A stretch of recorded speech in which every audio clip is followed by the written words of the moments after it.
Quels furent les commencements de l'homme? Où est née la civilisation? À partir de leurs observations, les scientifiques ont échafaudé plusieurs théories. Mais pouvons-nous vraiment répondre à cette question alors que régulièrement, de nouveaux faits viennent bouleverser toutes les connaissances? Dans les terres glacées de la Sibérie, on a trouvé les restes d'espèces animales aujourd'hui éteintes, comme le mammouth géant anéanti par un brusque cataclysme planétaire. On a également découvert des cartes anciennes qui montraient l'Antarctique des siècles avant que notre civilisation ne le découvre. Cette carte, qui date de plusieurs siècles, indique la conformation exacte de la Terre de la Reine Maude, qui est aujourd'hui ensevelie sous une couche de glace de près d'1 kilomètre d'épaisseur. Or, nous-mêmes, nous ne connaissons cette conformation que depuis 1949. Il y a un siècle, un archéologue arrive à la conclusion que la cité de Tiwanaku, dans l'actuelle Bolivie, était un observatoire astronomique aligné sur la position des étoiles et du Soleil. Il en déduit son âge, 17 000 ans. Mais sa thèse fera sourire tous les spécialistes jusqu'à récemment. La seule correction que je ferai est due au fait qu'on dispose aujourd'hui de meilleurs instruments de mesure astronomique. Grâce aux satellites et aux ordinateurs, je dirais que le site a plutôt 12 000 ans. Quoi qu'il en soit, Tiwanaku reste la ville la plus ancienne du monde. Des géologues ont découvert que le sphinx a été lavé par des pluies incessantes pendant des siècles. Or, ces averses n'ont pu survenir que des milliers d'années avant le règne des pharaons. Est-ce à dire que le sphinx a été bâti bien avant l'aube de la civilisation? L'enjeu ici, c'est toute l'histoire de la civilisation. Il n'y a peut-être pas eu un déroulement linéaire de l'homme des cavernes débile à nous autres très intelligents avec nos bombes atomiques et notre dentifrice au fluor. Parfois, des faits nouveaux viennent bouleverser les théories dominantes. C'est sur ces faits que nous allons nous pencher aujourd'hui en compagnie de spécialistes qui élaborent de nouvelles théories susceptibles de changer notre regard sur l'histoire de la civilisation tout entière. Ce visage monumental a été sculpté par les Olmecs du Mexique. On pense qu'il y a 2000 ans au bas mot. Les traits sont nettement africains. Pourtant, les Noirs ne sont censés être arrivés en Amérique qu'après Christophe Colomb. Dans un ouvrage intitulé « L'archéologie interdite de l'Atlantide au Sphinx », Colin Wilson rassemble divers éléments indiquant l'existence d'une grande civilisation disparue à une époque antérieure à l'histoire.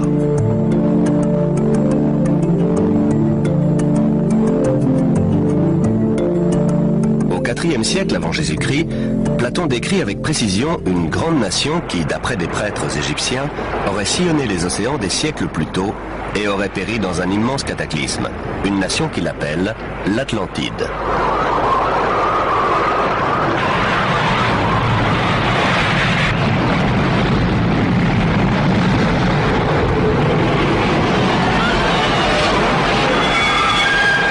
L'Atlantide, un grand cataclysme. Tout cela rappelle un autre grand mythe, le déluge biblique avec Noé et son arche. Un autre récit méprisé par les scientifiques.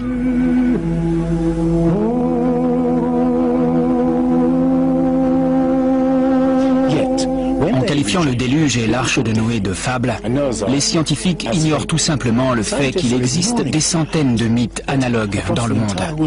Sans compter que les récits hébreux et mésopotamiens font le même récit d'une catastrophe planétaire qui a quasiment éradiqué l'homme de la Terre avant l'histoire, c'est-à-dire avant la période dont on a des traces écrites.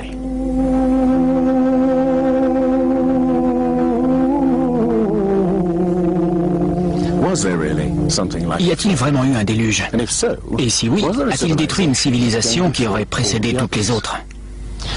Je dis bien une civilisation, et non l'Atlantide, car dès qu'on prononce ce nom, les scientifiques s'indignent et cessent d'écouter. À leurs yeux, l'idée d'un déluge planétaire n'est pas respectable. Mais jusqu'à quel point la science est-elle impartiale? Respecte-t-elle toujours ses propres principes, à savoir étudier les faits et rien que les faits? Depuis toujours, la science a tendance à attacher plus d'importance à ses propres théories qu'aux faits eux-mêmes. Les théories sont bâties sur des faits pour expliquer la réalité. Mais dans ce processus, d'autres faits sont mis de côté. Des faits nouveaux peuvent également faire évoluer les théories, mais on les ignore généralement. On On appelle tous ces faits des anomalies, c'est-à-dire des phénomènes qui ne cadrent pas avec les théories. Dans un ouvrage controversé intitulé « L'histoire secrète de l'espèce humaine », Thomson et Crémeau montrent le sort réservé à ces faits qui osent contredire les théories dominantes. Au cours des 150 dernières années, les archéologues et anthropologues ont littéralement caché autant de faits qu'ils en ont mis à jour. On appelle ça le filtrage des connaissances. C'est une caractéristique fondamentale de la science et même de la nature humaine. L'homme a tendance à mettre de côté ce qui ne cadre pas. En matière de science, on s'aperçoit que les faits qui ne cadrent pas avec le paradigme admis sont souvent éliminés. On ne les enseigne pas, on n'en débat pas. Mais les personnes ayant fait des études scientifiques n'en entendent généralement pas parler. On a vu une belle démonstration de ce filtrage des connaissances lors des fouilles de Yatliko au Mexique en 1966. L'archéologue Gene Steen McIntyre menaçait alors de renverser la conception généralement admise selon laquelle l'homme est apparu assez tardivement dans la plupart des régions du globe, c'est-à-dire il y a quelques 30 000 ans en Sibérie et au plus tôt il y a 20 000 ans en Amérique. Au Mexique, Gene Steen McIntyre découvre des outils en pierre et des ossements humains qu'elle fait dater par plusieurs méthodes scientifiques. En 1966, on a découvert un site antique dont on a d'abord cru qu'il avait peut-être 20 000 ans. On trouvait ça déjà très ancien. Mais quand on a finalement obtenu les datations réalisées selon plusieurs méthodes, le site s'est révélé vieux de 250 000 ans. Pour être franche, un site de 20 000 ans m'aurait comblé. Ma carrière aurait été faite. Mais j'ai été naïve. Je m'en suis tenue aux datations. C'était les faits et je ne voulais pas m'en éloigner. Je n'ai pas compris que ça allait ruiner toute ma carrière. Depuis ce jour, toutes les portes du monde professionnel lui sont restées closes. Le site a été fermé avec interdiction définitive de reprendre les fouilles. Cette année, soit 30 ans plus tard, d'autres archéologues ont découvert en Sibérie des traces de présence humaine remontant à quelques 300 000 ans. Une datation qui rend finalement la découverte de Gene Steen McIntyre moins invraisemblable qu'il n'y paraît. Ce n'est pas nécessairement une conspiration délibérée, au sens où des gens se réuniraient dans une pièce enfumée et décideraient de tromper sciemment les gens. C'est plus une autocensure qui se fait de manière spontanée au sein de la communauté scientifique. Quand un élément contredit la théorie dominante, les gens décident spontanément de ne pas en parler, de ne pas le révéler, ce qui signifie que la science ne peut plus progresser comme on pourrait l'espérer.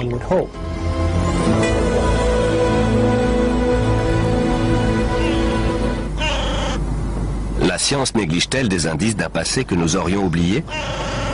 Les mythes parlant d'une civilisation disparue des milliers d'années avant le début de l'histoire peuvent-ils être vrais ?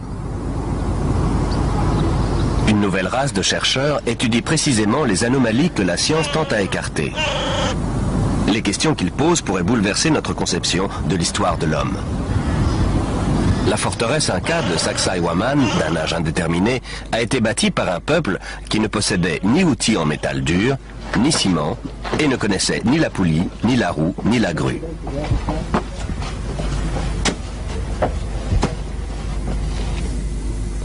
Regardez ce bloc. J'ai compté 11 angles. Ce machin doit peser l'équivalent de plus de 200 voitures. Cela montre le savoir-faire stupéfiant des artisans qui l'ont construit. Mais cela montre aussi autre chose. Une capacité incroyable à déplacer des blocs de pierre de cette taille. Comment ont-ils pu le mettre en place ? En Bolivie, les mystérieuses ruines de l'antique Tiwanaku démontrent la même ingéniosité, le même savoir-faire totalement inexpliqué.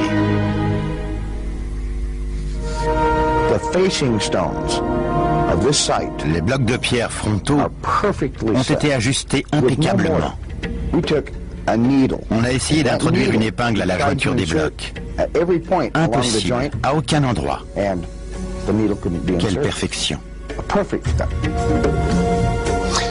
Quand les conquistadors ont demandé aux Incas si c'était bien eux qui avaient bâti Tiwanaku, ils ont répondu que non. Ça a été construit des milliers d'années avant nous. Il est évident que ça a été construit par une civilisation très développée. Mais une découverte faite tout à fait par hasard nous montre bien son degré de sophistication. Les blocs de construction de Tiwanaku ne sont pas liés par du ciment, mais par une attache de métal des plus inattendues.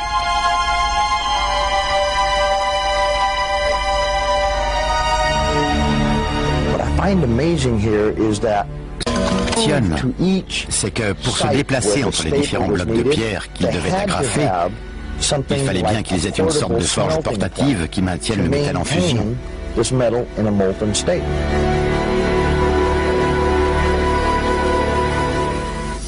Ici, on retrouve le même genre d'agrafe en métal et les mêmes jointures très fines, comme celle-ci, en forme de L, qui révèle la même ingéniosité. Le Pérou? Non, le continent d'à côté, l'Afrique. Plus précisément l'Égypte, le pays des pyramides. Les 3 pyramides de Gizeh sont l'une des 7 merveilles du monde antique, l'exploit d'un peuple qui, lui non plus, ne connaît ni la roue, ni la poulie, ni la grue. Comment les Égyptiens ont-ils réussi à soulever des blocs de pierre d'une centaine de tonnes à une telle hauteur? Nos ingénieurs contemporains l'ignorent. Je suis ingénieur et je peux vous dire que pour soulever des blocs de ce poids aussi haut, il faut une grue spéciale. Comment les Égyptiens ont-ils réussi alors qu'ils ne disposaient pas de ce genre d'engin, qu'ils n'avaient même pas de poulie ni de roue, juste des outils rudimentaires en cuivre? Robert Bauval pense que la grande pyramide de Gizeh était bien plus qu'un tombeau. Pour lui, elle révèle un niveau technologique prodigieux. Dans Keeper of Genesis, Les gardiens de la Genèse, coécrit avec Graham Hancock, il répertorie d'autres prouesses techniques inexpliquées. Chris Dunn est un expert du forage. C'est un travail incroyable et un vrai mystère. Comment ont-ils fait ça? Le sarcophage de la chambre royale. Comment des ouvriers primitifs ont-ils réussi à faire en sorte que le sarcophage intérieur s'ajuste parfaitement au sarcophage extérieur en pierre au millimètre cube près? Une telle prouesse exige des connaissances étendues en physique. Cela reste une énigme, comme le forage à proprement parler. La méthode primitive classique consiste à utiliser un archet. On l'introduit dans la pièce avec du sable ou du diamant. Mais à mon avis, ça prend trop de temps. Ça demanderait des années de travail. Alors comment ont-ils fait? Il devait avoir des outils motorisés. Si on devait faire ça aujourd'hui, on introduirait la perceuse dans le granit à une vitesse de 5 millièmes de millimètre par révolution de la perceuse. Or, ils avançaient beaucoup plus vite que ça. Plus vite? Des chercheurs comme Chris Dunn s'interrogent sur la finalité du drôle d'outil représenté sur une frise cachée. Mais de là à imaginer une perceuse à moteur, cela semble un peu prématuré. Néanmoins, le mystère des pièces quasiment impossibles à forer reste entier. Regardez ça, cette précision incroyable. La régularité parfaite des murs de ce tombeau, destiné à des bœufs sacrés. Cela témoigne d'un degré d'habileté phénoménal. Évidemment, on pourrait aussi expliquer ça par des armées d'ouvriers condamnés à polir les murs pendant 10 ans. Mais il y a aussi un autre mystère, véritable cette fois, le mystère des vases égyptiens. Il ne s'agit pas de vases en terre comme celui-ci, mais de vases en albâtre, en basalte, ou même en diorite, qui est la roche la plus dure qui soit. Le mystère consiste en ceci. On voit bien qu'il serait facile de les évider en perçant un trou tout droit. Mais regardez la forme allongée, en bas. La technologie moderne est incapable de faire ça. Or, les anciens Égyptiens ont fabriqué des milliers de vases comme celui-ci. Certains remontent à 2000 ans avant l'origine présumée de la civilisation égyptienne. Alors, comment est-ce possible? Le mystère reste entier. Autre énigme. Comment les architectes égyptiens ont-ils pu aligner les pyramides sur les points cardinaux est-ouest et nord-sud avec une telle précision? Une précision qui dépasse même celle des architectes modernes.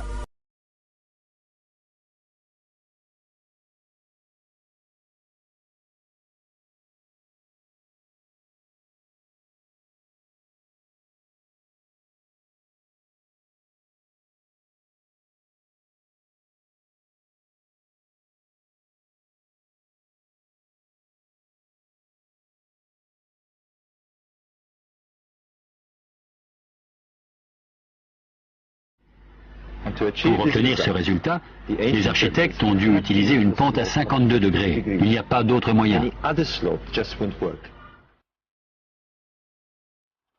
Mais les anciens Égyptiens ne sont pas les seuls à connaître pi. Le nombre transcendant est également à la base de l'inclinaison de la pyramide de Teotihuacan au Mexique et des angles étranges que ses architectes lui donnent. Les générations suivantes surnommeront la ville la Cité des Dieux.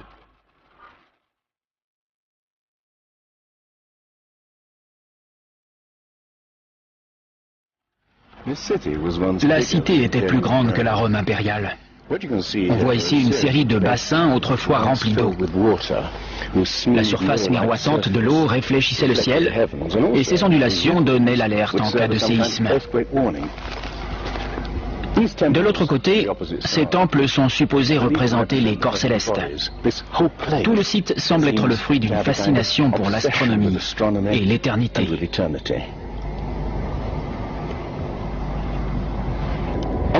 Aux équinoxes, le 21 mars et le 21 septembre, les pyramides projettent une ombre géante parfaitement alignée sur l'axe. Cela en faisait des horloges parfaites pour ce peuple obsédé par la mesure du temps et la précession des équinoxes.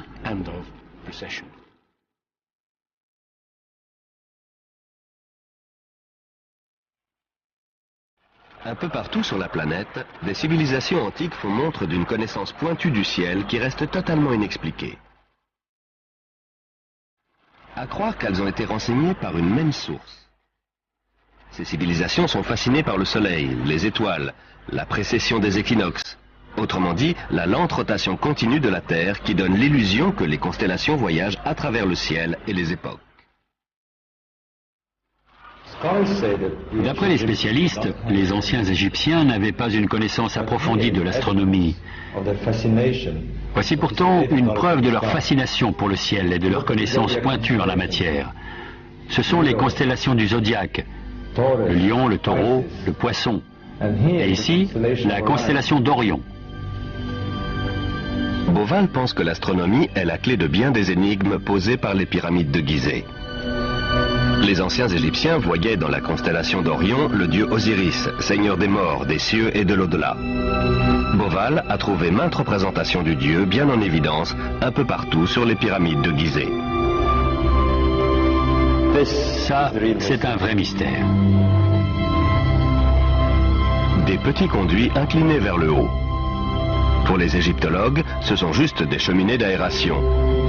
Mais pour les astronomes, dans l'ancienne Égypte, ces conduits étaient des passages vers Rosto, le royaume d'Osiris, ou Orion. Pour les anciens Égyptiens, Orion était Osiris, le dieu de la résurrection.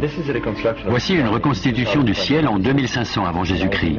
J'ai été étonné de découvrir ceci.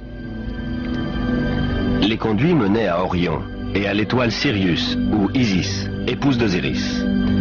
D'après Bauval, des textes antiques indiquent que ces conduits étaient probablement utilisés lors de cérémonies secrètes pour permettre aux pharaons morts de ressusciter sous forme d'étoiles dans la constellation d'Orion. Un des textes dit que tu puisses traverser le passage sinueux, la Voie lactée, et atteindre le royaume d'Orion.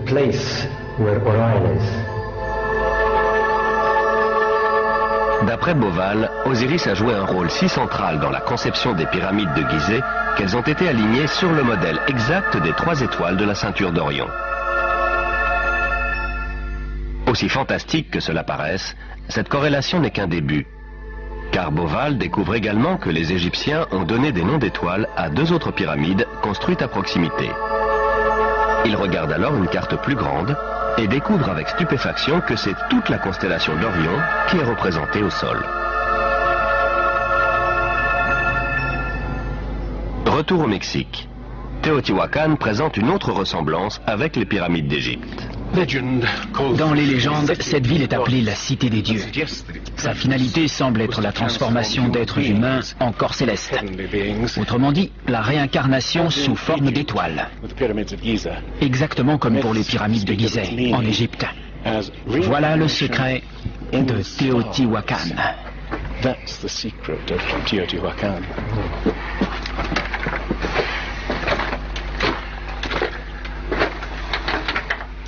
Mais Une énigme plus grande encore se cache dans la pyramide, juste au-dessus de moi. Lors des toutes premières fouilles de 1906, les archéologues ont découvert une énorme plaque de mica. Aujourd'hui, on utilise le mica pour l'isolation électrique, mais on n'a aucune idée de l'usage que les Indiens pouvaient en faire. Ce qui est encore plus étrange, c'est que ce mica vient du Brésil. Imaginez le défi que pose le transport d'une plaque de mica d'environ 8 mètres carrés sur plus de 3000 km. Comment ont-ils fait et pourquoi? On n'en a pas la moindre idée. Tiwanaku en Bolivie. Une autre civilisation antique fascinée par le soleil et les étoiles. Il y a un siècle, un archéologue bolivien du nom de Poznanski constate qu'au premier jour du printemps, le soleil se lève exactement au centre du temple. C'est le point de départ d'une découverte remarquable. Poznanski découvre en effet que ce temple a été conçu comme un observatoire et une immense horloge solaire. Aujourd'hui, ces alignements astronomiques nous permettent de dater le... Tout au long de l'année, le soleil se lève à un point toujours différent sur l'horizon. Le premier jour du printemps, un curieux pourrait le voir se lever exactement au centre. En étudiant la configuration du temple, Poznanski conclut que le premier jour de l'été et le premier jour de l'hiver, le soleil doit se lever au-dessus des pierres angulaires. Pourtant, ce n'est pas le cas. Aujourd'hui, les archéologues pensent que c'est tout simplement dû à une erreur de conception de la part des architectes indiens.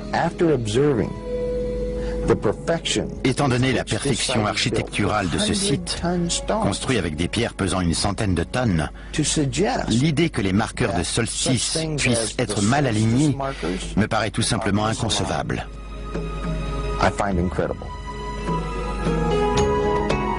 Neil Steed va vérifier minutieusement tous les calculs de Poznanski. En mesurant les angles des pierres angulaires et en les comparant à l'angle de la position actuelle du Soleil, il en déduit l'âge du site, 17 000 ans. Or, à l'époque, l'inclinaison de l'axe de la Terre n'était pas tout à fait la même qu'aujourd'hui, et le soleil de solstice se levait juste au-dessus des pierres angulaires.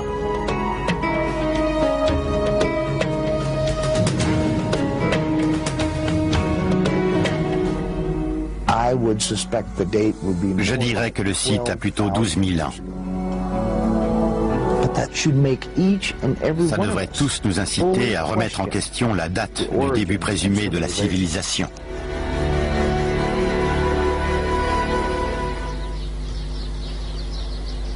Se peut-il qu'une même civilisation oubliée de l'histoire ait laissé son empreinte à différents endroits du globe? D'après Platon, des prêtres égyptiens ont parlé d'une civilisation ayant existé il y a 12 000 ans. Pourtant, la science affirme que l'humanité a émergé à l'âge de pierre il y a environ 5000 ans seulement. L'homme peut-il avoir réussi ce saut des millénaires plus tôt? En Égypte, John West découvre que le sphinx de Gizeh n'a pas été exposé aux mêmes intempéries que son environnement immédiat, rongé par le sable et les vents du désert. Le sphinx présente en effet des marques d'érosion ondulées au lieu de marques horizontales. Pas besoin d'être géologue pour voir quel type d'intempérie a pu laisser ses marques. Seule de l'eau coulant en plaques sur le mur d'enceinte peut avoir lissé ses contours arrondis.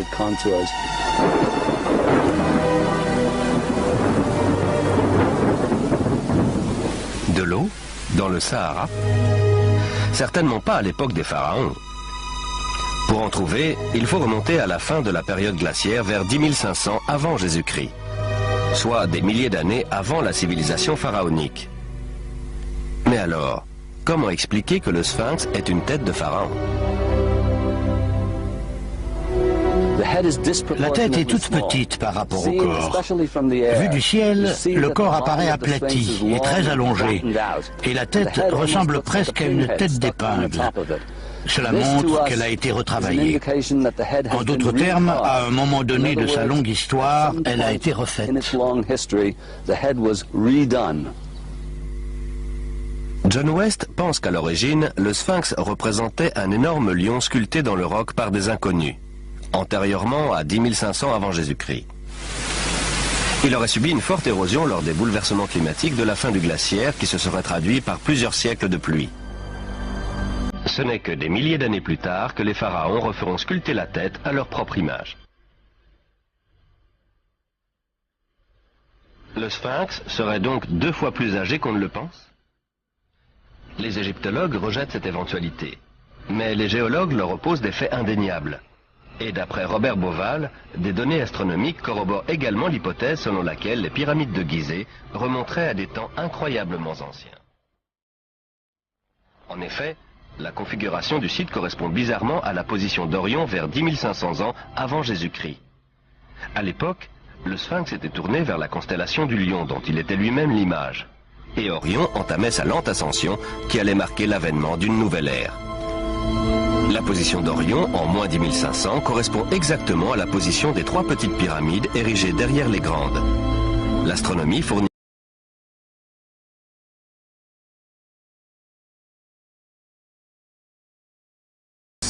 Les données astronomiques coïncident exactement avec les données géologiques. Cela fait donc 2 sciences dures d'après lesquelles le sphinx pourrait dater de 10 500 avant Jésus-Christ.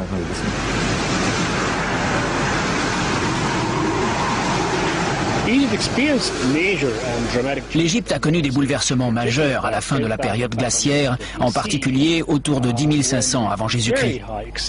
Des crues exceptionnelles ont recouvert les plaines inondables. Cela a tout détruit dans la vallée du Nil et dans le delta en général.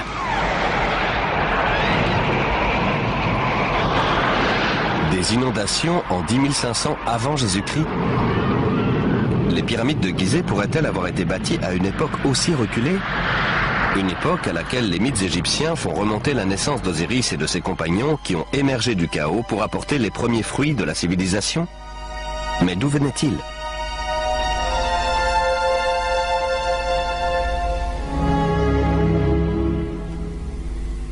Osiris a de nombreux points communs avec le dieu Tiwanaku en Bolivie. Voilà dans cette mystérieuse cité de Tiwanaku le dieu que les Indiens vénéraient.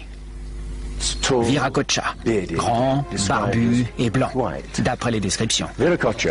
Il est sorti des eaux à une période de chaos et de destruction, pour apporter une sorte de renouveau à l'espèce humaine. Au Mexique, le dieu blanc Viracocha prend le nom de Quetzalcoatl. Il est venu en compagnie d'autres dieux apporter les premiers fruits de la connaissance. Son symbole est représenté un peu partout dans Teotihuacan. C'est le serpent à plumes qui symbolise le dieu énigmatique Quetzalcoatl, qui est venu de l'Est après un gigantesque cataclysme, pour apporter la civilisation à cette partie du monde. Les dieux tels qu'Osiris, Viracocha ou Quetzalcoatl étaient-ils à l'origine des simples hommes venus de loin? Des survivants d'un cataclysme qui avait détruit leur foyer et leur civilisation? La question qui se pose maintenant est la suivante. Y a-t-il une civilisation lointaine, encore non identifiée, qui a touché l'Égypte, le Mexique et l'Amérique du Sud, et y a laissé son empreinte, aussi difficile à déceler soit-elle, sous forme d'un corpus de connaissances? J'admets que, pris isolément, les différents éléments fournissent peu d'informations, mais il faut les considérer dans leur ensemble.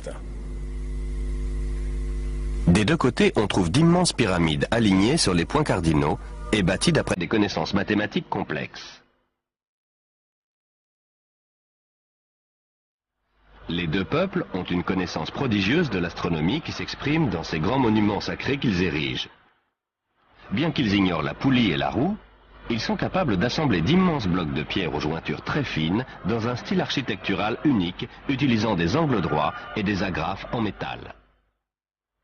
Et les deux recourent à la momification pour préserver et honorer leurs morts. Autre point commun des plus étonnants, découvert par Irina Balabanova de l'université d'Ulm, de nombreuses momies égyptiennes contiennent de la cocaïne et de la nicotine, des substances de plantes indigènes d'Amérique du Sud.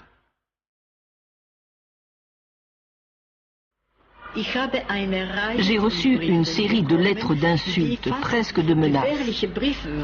En résumé, elles disaient que mes découvertes étaient des inepties, de pures inventions, que c'était totalement impossible parce qu'il était prouvé qu'avant Christophe Colomb, ces plantes n'existaient qu'en Amérique et nulle part ailleurs dans le monde.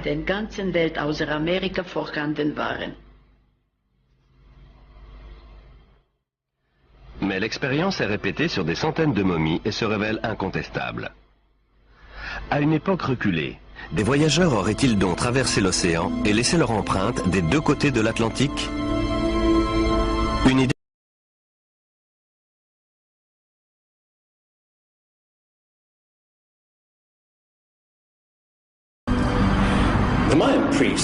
Les prêtres mayas utilisaient des tablettes pour prédire les éclipses du soleil et de la lune.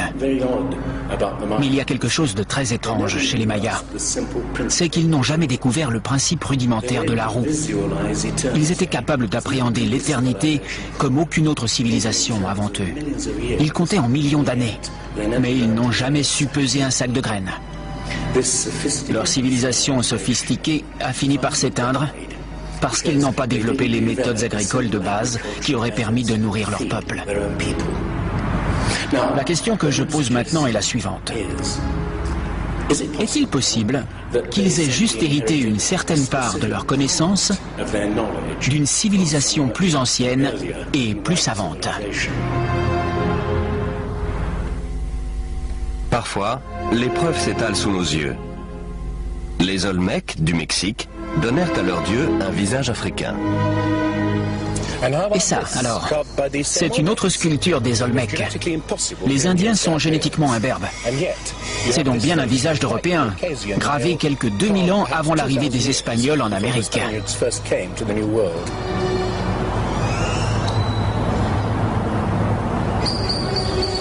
Bon, des visages africains et européens sculptés des siècles avant l'arrivée de Christophe Colomb. Mais d'où viennent-ils? Comment sont-ils arrivés ici? Comment sont-ils venus à influencer la civilisation la plus ancienne d'Amérique centrale, la culture mère du Mexique? Tout ce que les archéologues savent, c'est que les Olmecs se sont matérialisés d'un coup vers 1500 avant Jésus-Christ, avec toute leur sophistication. Il n'y a aucun signe d'une phase antérieure de développement de cette civilisation. Ce peuple, dont l'expression typique est la sculpture d'immenses têtes d'Européens et d'Africains, semble surgir de nulle part.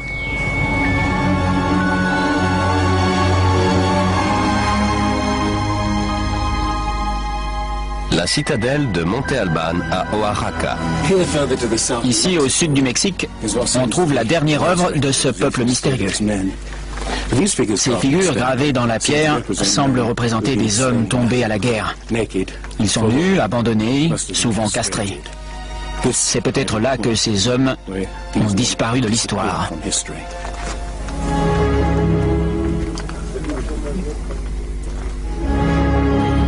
Alors, y a-t-il eu une civilisation raffinée qui a traversé l'Atlantique des siècles avant Christophe Colomb?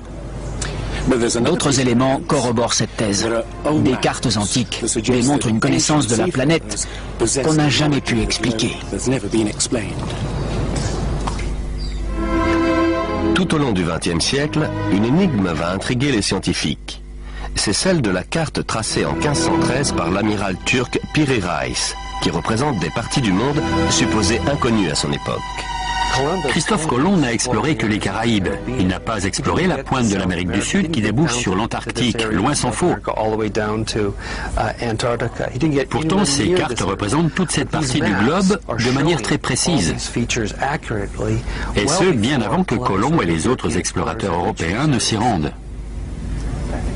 Cette carte, qui date de plusieurs siècles, indique la conformation exacte de la terre de la Reine Maude, qui est aujourd'hui ensevelie sous une couche de glace de près d'1 kilomètre d'épaisseur. Or, nous-mêmes, nous ne connaissons cette conformation que depuis 1949. C'est un vrai mystère. Les cartographes ont longtemps cogité sur l'étrange projection utilisée dans ces cartes. Elle s'apparente à celle employée dans les sous-marins nucléaires modernes qui calculent le monde en fonction de leur éloignement par rapport à un point de départ. Dans le cas présent, ce point est Sienne, l'actuelle ville égyptienne d'Assouan, foyer des cartographes de l'Antiquité. La carte semble déformée, mais ce n'est qu'une apparence. Elle fournit en fait une image précise de cette région de la planète. Mais ce n'est pas tout. À mon sens, la principale caractéristique de la carte de Piri Reis est qu'elle indique la longitude. Les Européens n'ont pas su faire ça avant le XVIIIe siècle. Or, cette carte date du XVIe. L'histoire de la longitude commence sur ces plages en 1707, alors que la flotte anglaise vient de quitter la Méditerranée en direction des côtes britanniques. À l'époque, on n'a pas de mal à calculer sa position par rapport au nord ou au sud. Il suffit de mesurer l'angle entre la surface de la Terre, le Soleil et les étoiles. En revanche, on ne sait pas calculer la longitude, c'est-à-dire la position par rapport à l'est ou à l'ouest. L'amiral anglais se met en colère lorsqu'un marin originaire du sud-ouest de l'Angleterre lui dit qu'il est à 20 milles trop loin à l'est et que la flotte risque de s'échouer sur les côtes. Ses officiers lui assurent que la flotte fait bonne route et l'amiral fait pendre le marin pour insubordination. Au moment de sombrer, l'amiral a dû regretter de ne pas l'avoir écouté. Des milliers d'autres bateaux ont déjà sombré. Mais la perte d'une flotte entière va accélérer la quête d'un instrument capable de mesurer la longitude avec précision. Il faudra encore attendre 2 générations avant d'y parvenir. Pourtant, la carte de Piri Reis, tracée 250 ans plus tôt, indique bel et bien les longitudes. Sur la carte de Piri Reis, une mention indique qu'elle a été compilée à partir de nombreuses autres cartes.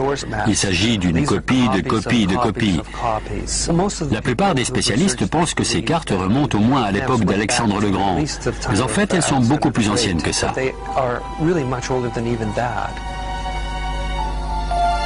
Des cartes du monde tracées des siècles avant qu'on sache naviguer sur les océans. Des techniques de construction mystérieuses qui révèlent une connaissance poussée des mathématiques et de l'astronomie.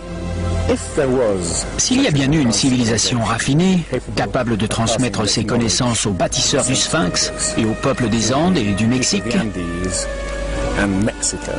que lui est-il donc arrivé? Eh bien, Platon parle d'une civilisation très développée techniquement et capable de naviguer sur les océans de la planète. C'est celle de l'Atlantide, l'île-continent. La science, qui refuse l'idée d'une civilisation oubliée, nie tout autant l'existence d'une catastrophe planétaire qui aurait détruit cette civilisation. Mais les récits de Platon et de la Bible ne sont pas isolés. Le Popol Vuh, le livre sacré des Mayas, parle de raz-de-marée, de déluge, de ténèbres envahissant le ciel durant des mois, de grêle, de pluie noire incroyablement froide. Les anciens Égyptiens parlent d'une période de chaos, de déluge et d'obscurité dont les dieux vont émerger pour donner forme à la terre d'Égypte.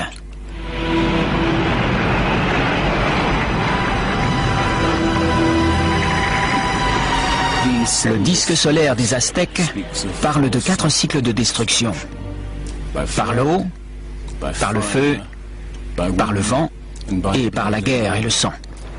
Il prédit aussi la fin du monde dans un cataclysme venu des entrailles de la Terre.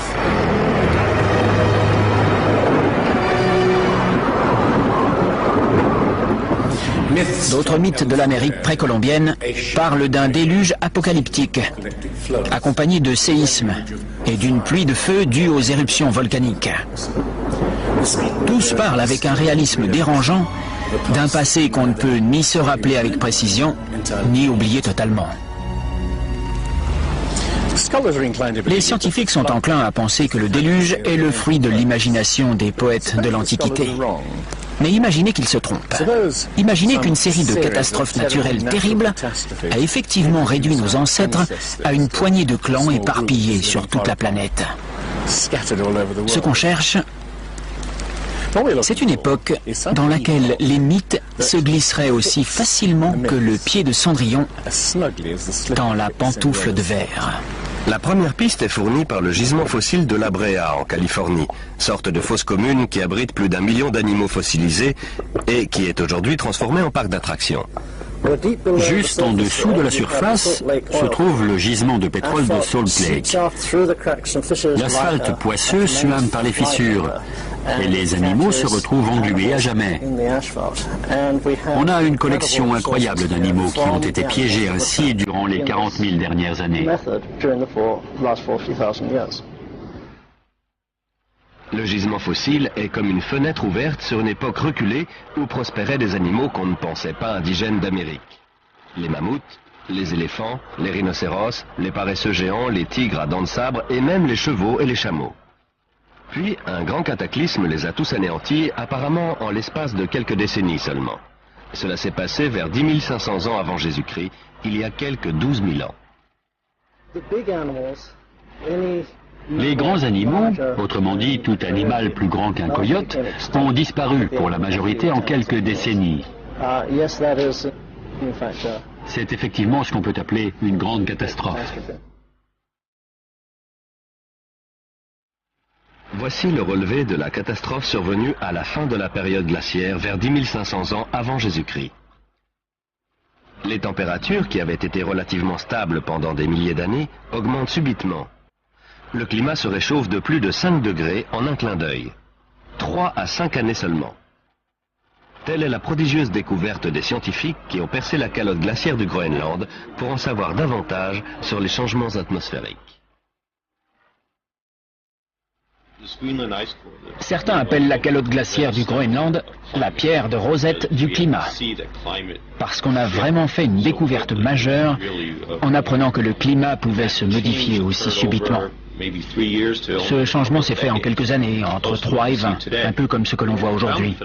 On a découvert des modifications chimiques phénoménales dans la nature de la glace. On a aussi découvert que pendant la période de la fonte des glaces, le volume et la concentration des dépôts volcaniques ont été nettement plus importants qu'à n'importe quelle autre période, sachant qu'on a étudié les 110 000 dernières années.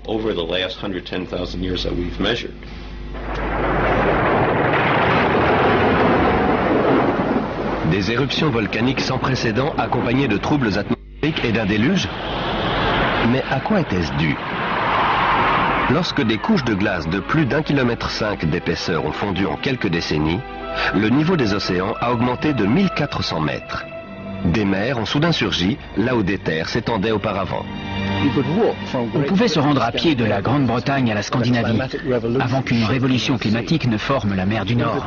À cette époque, l'eau a aussi recouvert les plaines de l'Amérique du Nord, ce qui explique qu'on trouve des squelettes de baleines dans le Michigan. Cette ère de grand cataclysme survenue à la fin de la période glaciaire pourrait cadrer avec les mythes. Rien qu'en Amérique, quelques 70 espèces animales se sont éteintes. Les félins à dents de sabre, les mammouths, les paresseux géants, les chevaux, les chameaux. Mettons tout ça en perspective. Au cours des 200 000 années précédentes, c'est moins d'un tiers de ces espèces qui a disparu.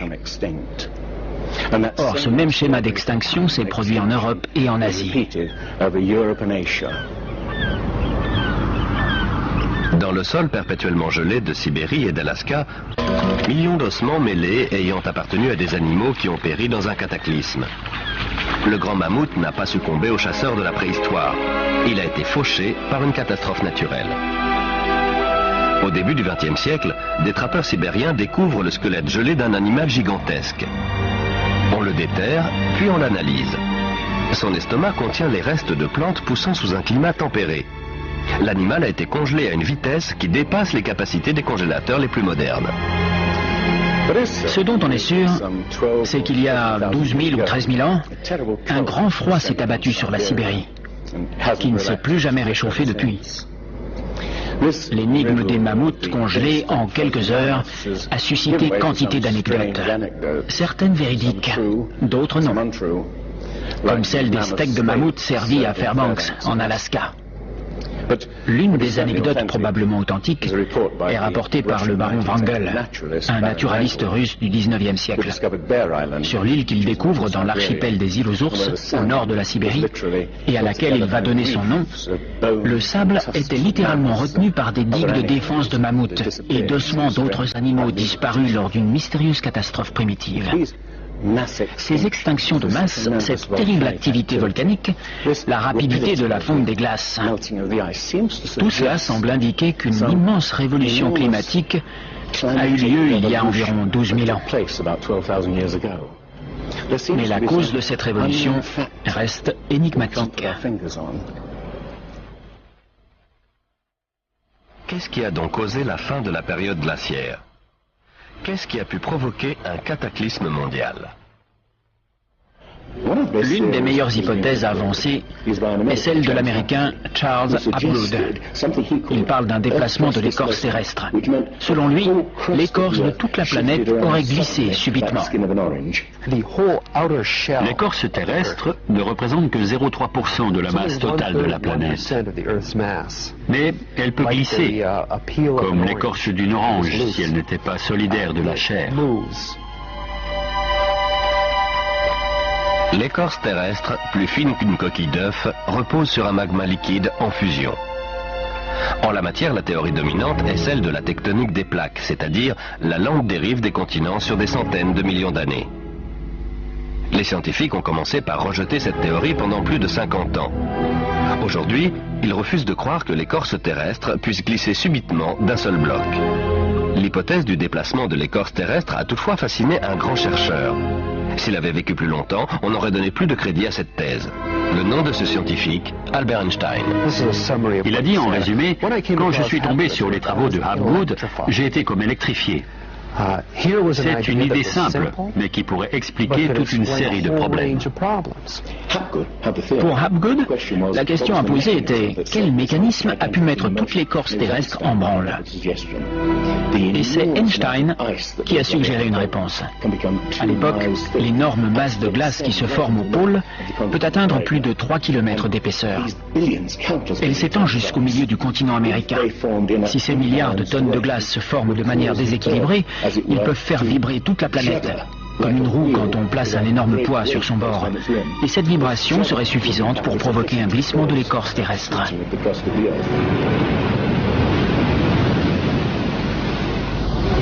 Il y a 55 000 ans, le pôle Nord était proche de l'Europe. Mais il a brusquement glissé dans la baie d'Hudson au Canada. Vers 12 500 avant Jésus-Christ, il s'est à nouveau déplacé subitement vers un point situé à plus de 3000 km de sa position actuelle. Ou vaut-il mieux dire que les terres et les mers ont été propulsées vers le pôle à la suite d'un brusque déplacement de l'écorce terrestre? Si tel est le cas, c'est l'un des phénomènes qui a pu provoquer la fin de la période glaciaire. Le déplacement fait sortir l'Amérique de la zone polaire. La mer située au nord se couvre d'une couche de glace de quelques mètres seulement. La colossale plaque de glace de plus d'1,5 km d'épaisseur qui s'étendait au-dessous de l'Amérique fond soudain en quelques années.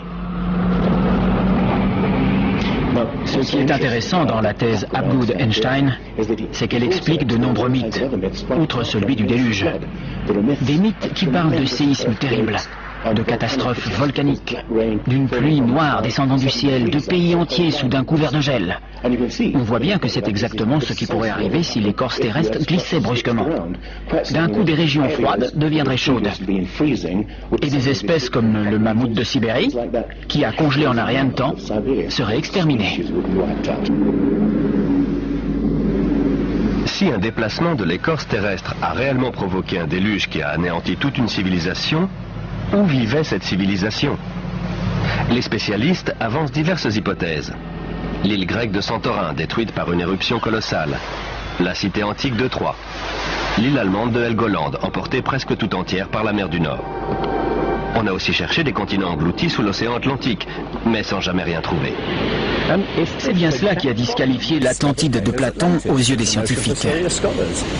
Les océanographes ont dressé la carte des fonds marins de l'Atlantique et du Pacifique. Et il n'y a pas de continent disparu. Quoique... Platon décrit l'Atlantide comme une île-continent parcourue de montagnes et perdue au beau milieu d'un vrai océan. Le vrai océan est bien entendu l'océan planétaire. Ce n'est que plus tard qu'on a divisé les eaux en différents océans, Atlantique, Pacifique, etc. En réalité, il n'existe qu'un seul océan immense. Certains mythes des 4 coins du globe sont très explicites sur ce qui s'est passé. Dans la littérature védique, l'île est non seulement détruite par un déluge, mais en plus, elle finit recouverte de neige et de glace. Donc, il faut chercher une île couverte de glace au milieu de l'océan. L'Antarctique est une très bonne candidate. Si le pôle Nord s'est déplacé, le pôle Sud aussi. D'après Flemhatt, une partie de l'Antarctique se trouvait dans une zone tempérée il y a 12 000 ans. Elle peut très bien avoir abrité une civilisation qui a disparu lorsque le continent s'est rapproché du pôle Sud. Pour lui, c'est ce qui explique ces cartes montrant des régions de l'Antarctique telles qu'elles sont sous la glace. L'amiral turc Piri Reis fait preuve d'une connaissance de l'Antarctique tout bonnement impossible à son époque. Les services cartographiques de la marine, mais aussi de l'armée de l'air, disent « Nous avons comparé les montagnes et les sommets et la similitude est étonnante. » Ce qu'il faut souligner, c'est qu'on ne parle pas d'une seule et unique carte, celle de Piri Reis, qui pourrait être mise de côté, mais de dizaines de cartes. La carte de Phineus, par exemple, est très précise concernant la configuration générale de l'Antarctique. Elle indique des rivières qui existent bel et bien, mais qu'on ne connaissait pas au XVIe siècle. Nous n'avons pas découvert le continent antarctique avant les années 1800. Alors, comment des cartographes européens ont-ils pu le représenter des siècles plus tôt? La seule explication possible, d'après Flemhatt, est qu'ils ont copié des copies de cartes qui remontent à des lustres. À leur époque, ces informations n'étaient pas censées exister. Ce n'est qu'au cours des 25 dernières années qu'on a découvert l'existence de l'Antarctique sous la calotte polaire.